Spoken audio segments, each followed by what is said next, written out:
রাস্তায় ধান গাছ রোপণ করে বিক্ষোভ গ্রামবাসীদের।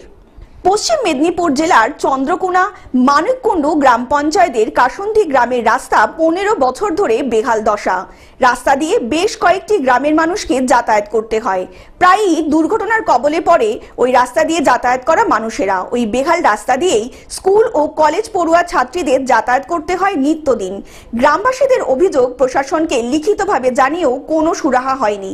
2026 বিধানসভা ভোট, আমরা সেই বিধানসভা ভোট সকলেই এবং কাসন্ড গ্রামবাসী বিশেষ করে আমরা ভোট বয়কট করব এবং যতদিন না ভোটের আগে আমাদের এই রাস্তা মেরামত হবে ততদিন আমরা ভোট দেব না, ভোট বয়কট করছি। এই সিদ্ধান্ত আমরা গ্রামবাসীরা নিয়েছি। সেই কারণেই গ্রামের মানুষজন কাদা ভর্তি রাস্তার উপরেই ধান গাছ রোপণ করে ভোট বয়কটের ডাক দেন।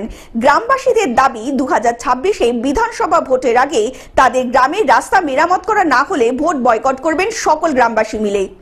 আমাদের কাসন্ড গ্রাম, এই কাসন্ড গ্রামের দীর্ঘ 10 থেকে 15 বছর যাবত এই রাস্তার কোনো কাজ হয়নি।